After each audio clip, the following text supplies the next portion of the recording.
Halo semuanya, selamat datang kembali di Topik Gede. Kali ini saya tidak sendirian, saya bersama Mbak Ella. Halo.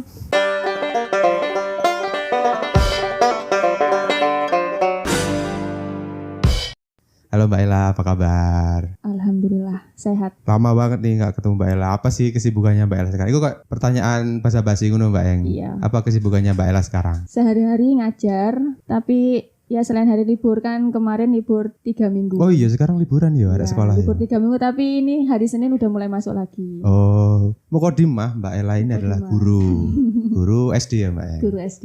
Jadi kalau misalkan hari libur ngono, gurune melok libur nggak sih Mbak Eng? Ya, ikut libur juga. Jadi enaknya jadi guru itu gitu. Jadi hari libur nggak cuma tanggal merah aja, tapi kan setelah UAS atau kenaikan kelas Rapotan. itu pasti ada liburnya, dan liburnya cukup panjang. Di akhir tahun juga libur. Iya ya, enak jadi guru, liburnya melok anak sekolahan ya. Nah, enaknya itu liburnya banyak. Kalau ndak enaknya, Nggak enaknya apa ya? Nggak enaknya ya? Enak aja sih. ndak enaknya jadi ibu guru di zaman sekarang. Enak, alhamdulillah. Suka jadi guru tuh seneng aja gitu. Meskipun tiap harinya tuh harus selalu ceria, harus selalu on juga. Kalau Emang ketemu guru itu emang murid. cita-citanya sampean Mbak Eng? Awalnya sih enggak. Awalnya sama sekali enggak ke guru awalnya. Tadinya. Kuliah pun itu karena ini disuruh orang tua memang. Oh, ambil guru. Iya, sebenarnya aku pengennya tuh suka ke yang pokoknya bau-bau komputer, desain dan yang itu dan yang lain. Tapi nggak tahu kenapa orang tua Iki mengharuskan suaranya dong mlebu iki, Mbak Eng. Nexon mengharuskan kuliah di tarbiyah. Kalau di Tarbiyah itu apa? tarbiyah itu kalau di universitas itu biasanya apa ya, FKIP pendidikan. Kalau di bahasa Arabnya kan tarbiyah. Oh. Kalau pendidikan berarti nanti ono kayak sertifikasi pendidikan juga sebagai Iya. guru. Oh. Ya, itu nanti ya berjenjang. Tapi apa dulu kok ngambil itu? Kalau dulu kan memang disuruh orang tua, tapi oke, aku mau di guru pendidikan, tapi aku nggak pendidikan yang ini, yang sekarang ini, pengennya yang di umum. Tapi tetap harus masuk ke tarbiyah PAI. Oh. Nah, menurutku itu ya abot songgone. Berat lah. Ya. Jadi guru Berat. agama. Jadi tapi ya udah dijalani aja. Ternyata kok ya enak, apa karena aku ngajar di SD gitu. Iya mungkin ya. FYI bapakku almarhum dulu guru loh Mbak Eng. Guru apa? Guru agama. Oh, guru agama juga. Nah, dia kan ngajar di SMP Kelakah. Oh iya ya. Suatu hari dia pengen dipindah ke SMK 1 Lumajang. Waktu itu sih Semea kan. Dia enggak mau. Alasannya terlalu berat ngajar anak SMA. Iya. Karena kata dia segala sesuatu yang berhubungan dengan agama nantinya dia ikut dipertanggungjawabkan. Iya. Perilakunya, terus sopan santune itu yang kena guru agama. Nah, iya di itu. hari akhir nanti caranya bapakku. Nah, itu nggak enaknya itu. Tapi ya enaknya kita itu kalau jadi guru agama, paling nggak kita itu punya pagar aja gitu. Oh. Jadi mau ngelakuin sesuatu itu pasti harus pikir dulu gitu. Akhirnya Soalnya kayaknya. apa-apa pasti, wah aku guru agama gitu. Tapi enak untuk pahala jariah juga ya Mbak Eng ya. Teko Semoga. murid mereka, amin. Ya pokoknya nggak ngajari yang sesat, itu aja. Tapi berarti Mbak Ella ini berapa lama bisa jadi guru? Dari 2016. Sesuai banget dong. Ya, Saya kira 2025. dari 2016 yang di sekolah yang sekarang. Sebelumnya aku ya juga ngajar. Kira-kira dari 2015 aku Berarti hampir 10 tahun Mbak Ella ngajar. Iya. Ini loh 2025. Iya. Buset. Dari 2015 aku pindah sekolah, aku udah 3 sekolah ini. 3 sekolah ini. Pertama cuman 6 bulan kalau nggak salah. Ngajar di sekolah itu? Di sekolah pertama. Terus pindah di sekolah yang kedua itu cuman 3 bulanan. Baru di sekolah yang ini. Sampai sekarang? Betah sampai sekarang. Oh, itu ngajar agama semua Mbak? Ngajar agama. Karena di SD jadi ya dari kelas 1 sampai kelas 6. Seru gak sih Mbak? Aku ya kemarin mungkin pendengar pernah dengerin ya, aku pernah ikut kelas inspirasi sebelumnya. Dan Mbak Ella inilah yang jadiin aku mentor untuk aku ngajar anak-anak, karena ruwet banget Mbak ngajar anak kecil. Iya, memang. Pertama ya kesulitanku, aku kan sering berbagi sharing-sharing sama teman-teman komunitas gitu. Aku kan freelance kan, jadi kadang aku ngasih teman-teman komunitasku masukan tentang pekerjaan freelance itu seperti apa. Dan audiennya ikut tertarik sama kita Mbak Makanya gampang. Aku bisa menjelaskan apa yang mereka mau. Iya. Dan semua fokus mereka nang aku. Arek SD enggak. Jadi mereka kayak apa mana kita duduk guru kan di situ kan. Kita jatuhnya relawan kan. Nah, fokus mereka itu udah nang aku ngono. Tapi apa yang aku lakukan ngono. Kayak aku ngetokno laptop ngono. Grumbul Mbak Eng satu meja iku terus aku ngetokno ngeluarin pentap ini kan buat gambar kan. Rebutan sampai tukaran sampai kebuk-kebukan buat nyoba gambar di pentapku ngono. Lah tipsnya Mbak Eng lah buat ngehandle anak-anak sekolah itu ya apa? Kalau anak kecil apalagi masih di fase A itu kan kalau sekarang ya sekolah itu dibagi 3 fase gitu. Fase A 1 2, fase B 3 4 gitu kan. Jadi kalau fase A kelas 1 2 itu mereka itu kayak jarang untuk mendengar, pasti dia itu cuman melihat aja. Ngelihat terus kalau mau memahami pun itu kan masih susah. Jadi biasanya kalau biar anak-anak itu tertib pakai ice breakingnya tepuk semangat. Nah bisa tepuk semangat atau tepuk konsentrasi atau tepuk satu dan yang lainnya. Itu yang buat mereka itu jadi kayak balik lagi konsentrasinya gitu. Setelah itu baru mau ada pelajaran ya. Nanti kalau kayaknya udah mulai ini lagi banyak yang gurau dan yang lain baru kasih itu lagi. Itu aja. Itu yang kelas bawah. Kalau kelas atas aku rasa ya cukup ini bisa memahami penjelasan guru. Kalau kelas bawah aja, kan masih kecil-kecilan memang sulit. Sepanjang aku ngajar sih di kelas inspirasi ya, kan cuman sejam tok ngajar dan aku setahun kurang sekali. Itu. Setahun sekali. Aku seringan dapat kelas kecil. Kalau di kelas inspirasi gue dibagi 2 Mbak ya, kelas besar sampai kelas kecil. Kelas kecil 1 2 3, kelas besar 4 5 6. Nah, aku sering banget oleh kelas kecil. Pernah sih oleh kelas besar. Kelas besar itu anak-anaknya kok caper ngono Mbak ya. Jadi kudu bener-bener ditanggepi kecaperannya dia. Terus Mbak Ella kan saya nge-mention harus ada ice breaking kan. Nah, itu permasalahannya di aku Mbak Ella. Pertama, bentukku kan serem banget nih kayak anak-anak rambutnya gondrong, gede, ireng ngono. Jadi hari kecilku ndak tertarik mbek visualku ngono. Makanya aku selalu bawa media pembelajaran sing menarik kayak gambar-gambar, buku gambar, krayon, aku selalu bawa. Nah, itu tapi salah satunya untuk pendukung biar apa yang kita ajarkan itu masuk ke mereka, ya memang itu kan kalau anak-anak itu kayaknya memang visual ya, visual. Ada juga yang audio tapi jarang visual sih. Jadi anak-anak itu pasti lebih ini suka kalau gurunya itu ngajar ada medianya. Ada hal yang menarik buat mereka. Ya, entah itu pelajaran misalnya kalau aku kan ngajar agama. Kalau aku langsung suruh anak-anak langsung hafalin ini, nggak mungkin bisa kan. Sulit lah. Baru kalau aku kasih media pakai sound gitu, terus ada musiknya, ada lagunya, pasti anak-anak suka. Dan itu meskipun diulang-ulang lagi, anak-anak nggak bosan. Makanya emang kudu hal menarik kayak anak-anak yo. Iya. Yang penting mereka tertarik di wes sampai itu. Tapi kan, itu nggak selalu berhasil Mbak Eng. Kayak Saman kan ngajar hampir tiap hari. Waktu itu aku kan kelas inspirasi, otomatis mereka tertarik lah ambil aku guru baru. Buat Saman yang ketemu mereka tiap hari, kok mereka nggak bosan ambil metode kayak gitu? Ya makanya itu sebagai guru memang harus kreatif, banyak belajar dan banyak cari referensi-referensi kan. Makanya kalau di YouTube biasanya ya carinya yaitu biar kelas itu jadi efektif, jadi aktif. Kadang kan anak-anak itu ada yang bosen, males terus cuman diem aja atau enggak gurau sama temennya gitu kan. Yeah. Jadi banyak-banyakin lihat di YouTube untuk metode-metode sama strategi pembelajarannya. Susah banget ya. Iya, karena guru tuh harus belajar memang malamnya itu harus menyiapkan apa yang mau diajarkan. Kalau nggak disiapkan, itu pasti masuk cuman buka halaman ini, dibaca, kerjakan udah. Aku kelas inspirasi kemarin ngeblank aku Mbak. Banget itu. Ngeblank aku Mbak. Karena kayak ya jenenge orang ya, jenenge anak, jenenge manusia aku punya kepribadian dan kecenderungan yang berbeda-beda.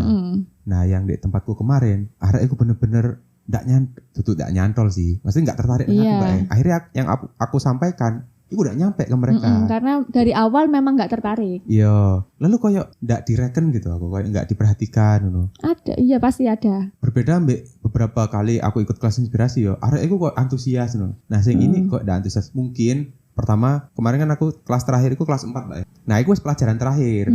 Jadi mungkin wis bosen yo arek yo. Iya, capek, bisa jadi capek terus ya banyak hal. Itu kalau guru-guru sendiri sih ya, kalau di aku selama aku ngajar itu memang di awal itu kita itu enggak moro-moro ngajar. Jadi di awal tuh kita harus mengevaluasi dulu, terus mengelompokkan anak-anak, misalnya 20 siswa itu dikelompokkan sesuai karakternya masing-masing.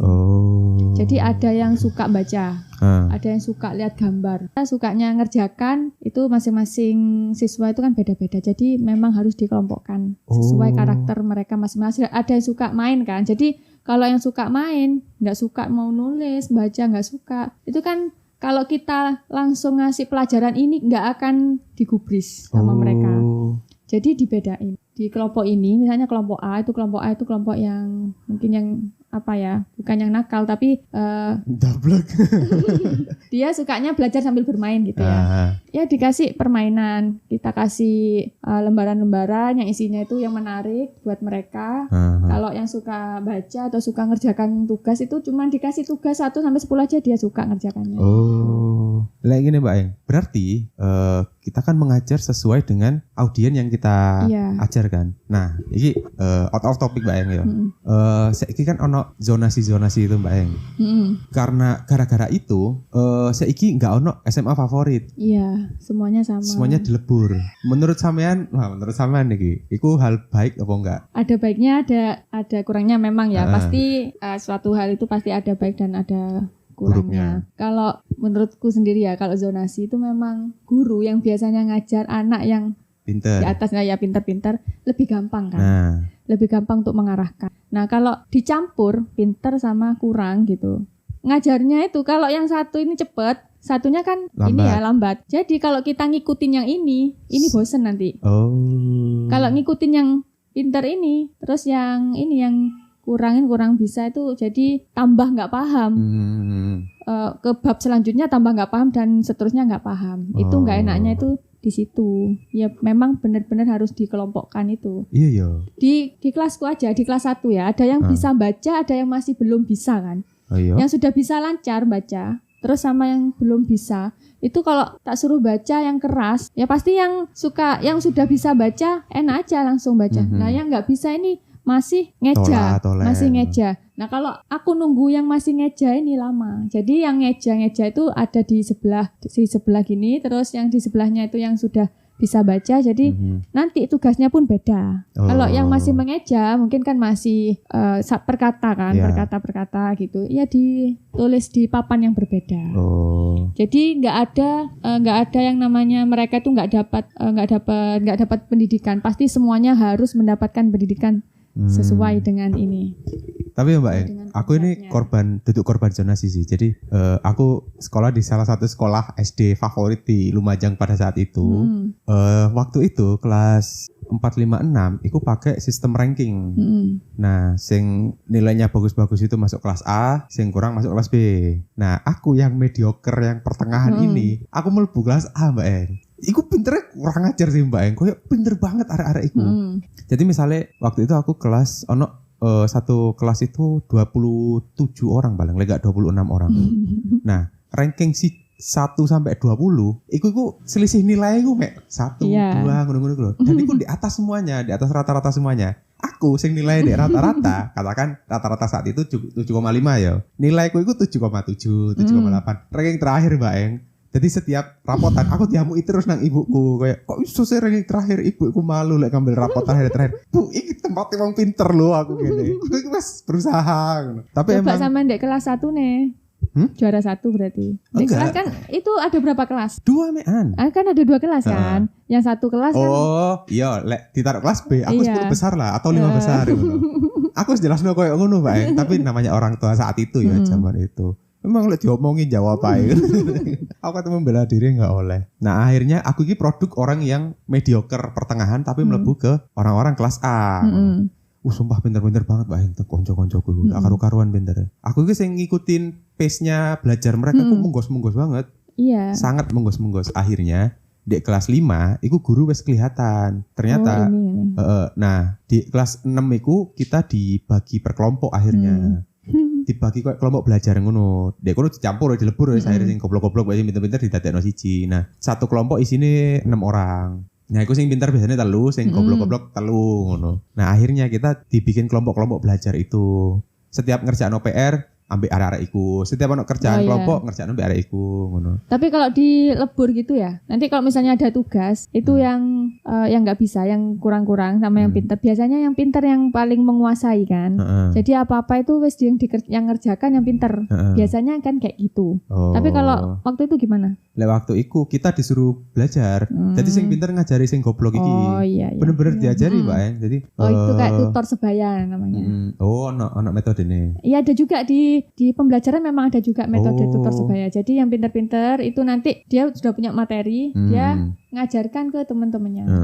Tapi waktu itu aku kan bener-bener angkatan pertama kan, jadi kok eksperimen banget gitu Mbak. Nah, waktu itu ndak ono perintah kok yang pinter nanti ngasih pelajaran yang goblok ngono, ndak ono Mbak. Jadi waktu itu bener-bener kok naluri.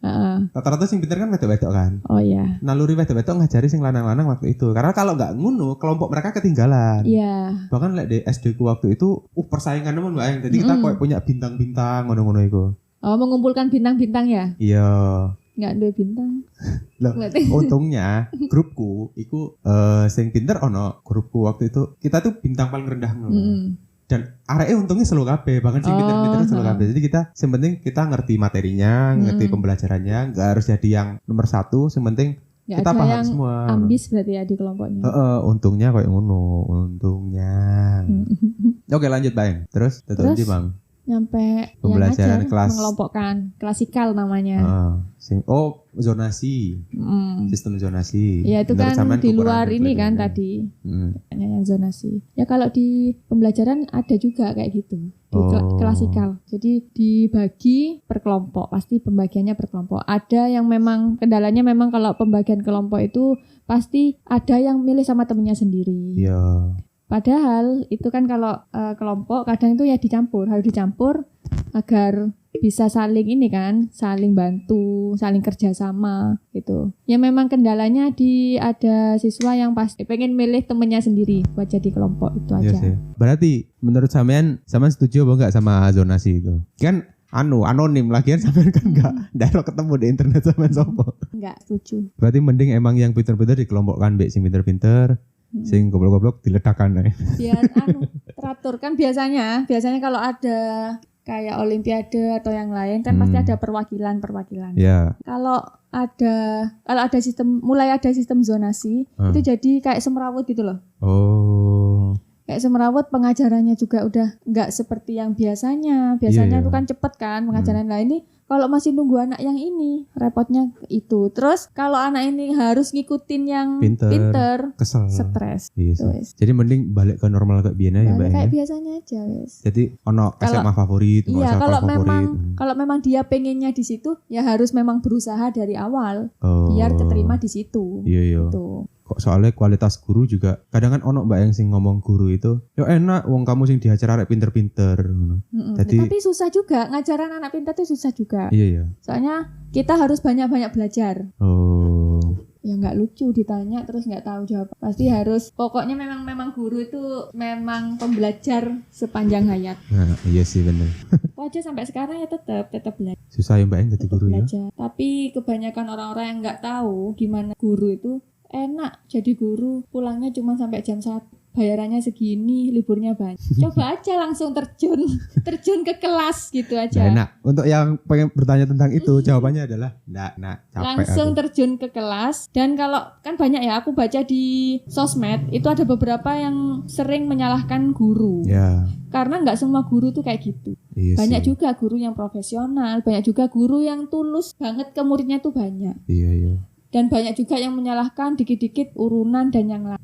Nah, kalau kita bandingkan sama yang sekolah swasta, itu lebih banyak, urunannya lebih banyak. Iya. Aku kan di negeri ya, kan nggak boleh menarik urunan. Kalau memang di swasta pasti udah tahu kalau banyak urunan, ada infak ini dan yang lain. Nah, kalau di bukan negeri, itu memang nggak diperbolehkan apapun. Dan pengennya itu maju. Di SD negeri itu pengennya maju tapi nggak diperbolehkan ada urunan. Nah kalau ada kegiatan kan uangnya kan nggak tahu dapatnya dari mana kecuali ya dari yang anggarannya dari pemerintah itu. memang nggak boleh memungut apapun dari siswa. Tapi yang dipermasalahkan yang waktu itu karena banyak guru yang nerima kayak hadiah itu loh. Hadiah biasanya ulang tahunnya atau hari guru atau apa gitu kan. Oh iya benar. Itu sih nggak boleh minta, ya. Padahal nggak minta sama sekali.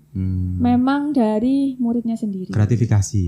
Katanya gratifikasi. Padahal itu bentuk terima kasih kita nang guru nih. Iya, padahal bentuk terima kasih. Mereka nggak tahu aja gimana kalau waktu masih kelas 1 ada yang ngompol, ada yang maaf itu BAB, sempat juga ada yang BAB. Sing nyepoki ya guru. Iya, nggak pernah minta yang macam-macam. Sampeyan tahu nyepok ya, Rek, Bay? Iya.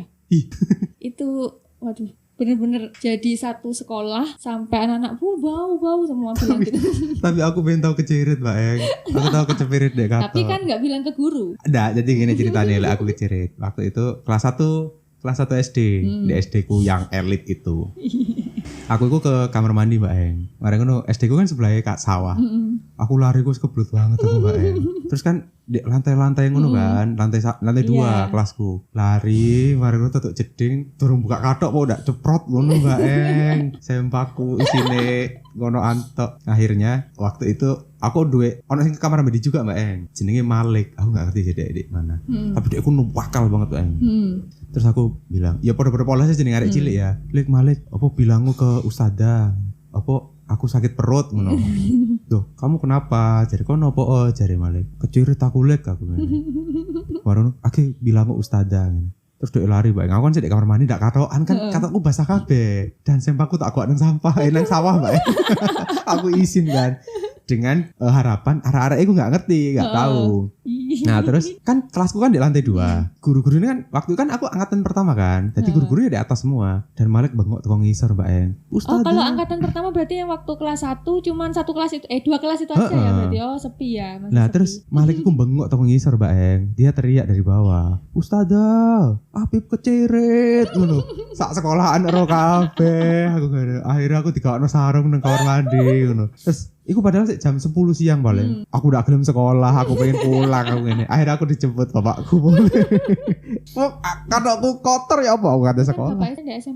Pokoknya aku enggak mau tahu, pokoknya bapak, telepono bapakku dah, aku mau ngono. Terus ditelepono, mulai disusul aku akhirnya mulai aku udah sekolah. Ngono ya ngajar rek kelas kecil ya. Iya, apalagi di sekarang nih, di era sekarang banyak bully. Oh iya, itu bisa. Dan itu tambah kalau dulu tuh anak-anak kan memang nggak pegang HP.